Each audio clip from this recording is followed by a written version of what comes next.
So one of the challenges of this Instagram era is that so many of us jump on social media and compare ourselves to people's best version Instagram worthy content, their successes, their level of accomplishment that they share on social media. And sometimes we may feel like we don't measure up, or who am I to do this work? There's so many people that are way better than me and further along than me. Will I ever be able to get there? When will I have the big breakthrough where hundreds of people or thousands of people show up on my webinar? And especially in the aftermath of Alex Hormozzi's brilliant launch, where he had 50,000 people plus at the event and had over, 200 plus who actually registered for the event. Amazing success, right? Really proving his principles in his new book, $100 million leads. I mean, just amazing. So what I was really seeing a lot in the online space, that people were tearing him down, criticizing him for how he did it, and also feeling inadequate. And I think even to criticize him, and that usually comes from a sense of inadequate or feeling like we can't measure up to somebody else. And so I saw that all over social media, big time, during that whole launch week. And I think there's a better way of doing this. And I want to share with you a framework that I utilize to really look at where are you in your business and how can you run your own game and stay in your own lane. And don't get distracted by what other people are doing and trying to emulate or feeling like you have to measure up to everybody else. And I want to give you this framework. This is the 5 stages a business moves through.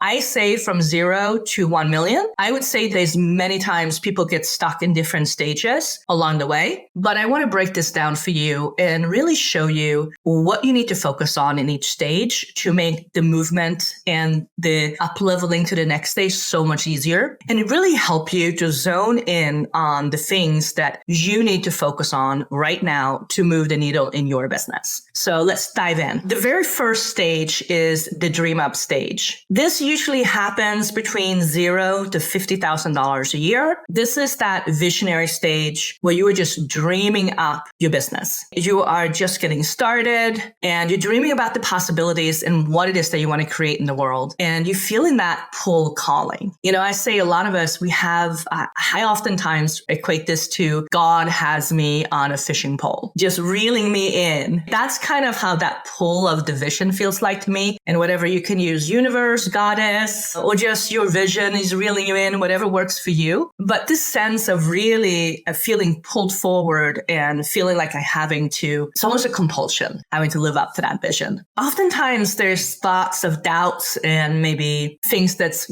come along that says, I cannot do this. Or you may also feel, this is truly my calling. This is my path. I have to do this. And maybe also there's some sense of feeling a little bit concerned what other people are going to think. People are going to think I'm crazy for doing this. And the number one thing to focus on in the dream up stage is your messaging. How are you going to how are you going to let your authenticity connect with your audience? How do you really do that? How do you create a messaging that's so compelling that pre-sells your people, that just makes them tune in to what it is that you are bringing to the world? And what are your unique factors? What does your clients really care about? So often I find in this stage, people talk about the transformation. They get so excited about the vision. So they talk about the transformation that I want to create for clients, but the clients are not that excited about the transformation. Oftentimes they're dealing with a problem. They're stuck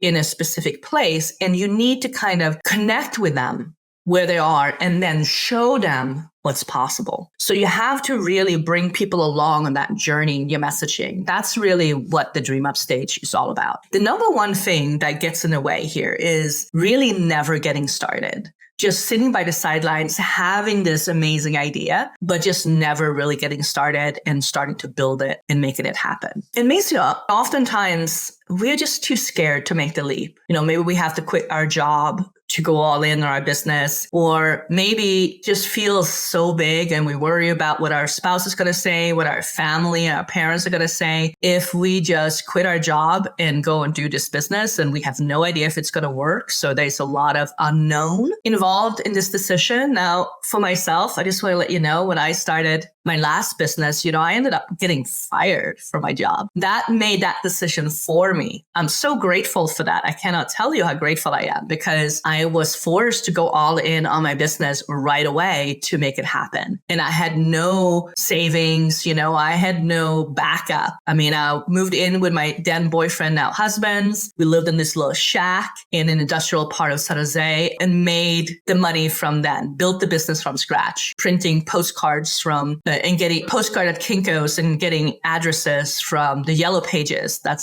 dates me quite back. But that's what I did, and I didn't really have a choice. I just had to jump in and do it. And letting what other people may think stop you from really moving forward. So, sometimes people will caution you. I think it's really important that we actually speak to other entrepreneurs and people who may have an idea of what it's going to look like as we move forward into this business, rather than speaking to spouses or friends or family members who have never built a business and have no idea what it takes. It's a special breed, us entrepreneurs. It's not for everybody. I oftentimes equate entrepreneurship with jumping out of a 12-story building and building a plane on the way down and hoping you're not going to crash and hoping that you're going to pull it off. And it's a little bit like that. It's a big leap and you have to just jump and trust that you're going to make it happen and that you're going to go all in on your dreams. A lot of people around you are not going to be able to stomach that. So having people in your corner, a mentor, somebody who has walked before you, being a community of other entrepreneurs that really are playing that same game is really important in this stage because that will help you build so much of your confidence. Then business model. Your business model at this stage is not yet formed. You just have an idea that you're wanting to kind of play around with and start building and start seeing if it's a viable idea that's going to be able to gain some traction in the marketplace. And leadership. Leadership here is all about leading yourself, taking 100% responsibility for what your life looks like and the result that you're going to get. I was listening to, this was actually Alex Hormozi again. I was listening to a video that he recorded on his Instagram account, and I just loved what he said. He said,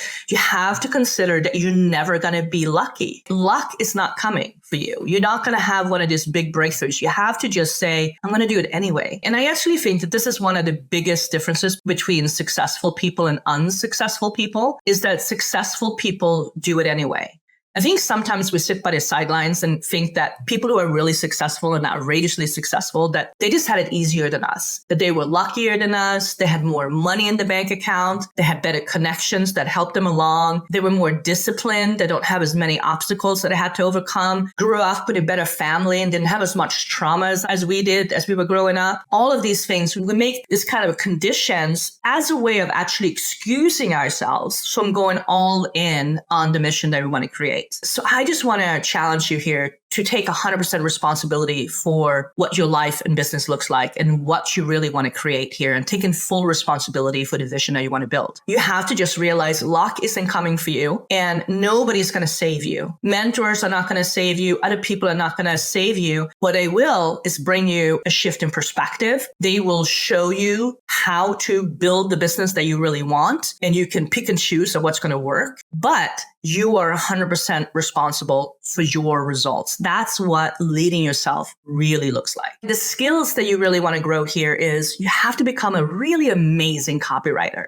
Study copywriting, get really good at it so that you can connect with your audience and have a really solid message. In the world of AI copywriting, I'm not a huge fan because we don't want your copywriting to be shallow. We want you to have really amazing copy that pre-sells people into your offer and really gets to know who you are so that they can lean in and get inspired by your journey and the journey that you've been on, and also feel like you are the right person they feel like can really help them get to the next level. Even before they jump on a sales calls or reach out to you to work with you, they have that feeling and pull to connect with you. And that's what really good copy can make happen for you. You also need to get really good at digital marketing. You have to understand how to utilize social media platforms and understand how to build an email list, just kind of the basics. It doesn't have to be super complex. You don't have to get into funnel hacking or, build out paid advertising things or anything like that. But just understanding how you're going to get leads onto your email list and how you're going to stay in communication with that list and build that know, like, and trust factor so people lean in and want to buy from you.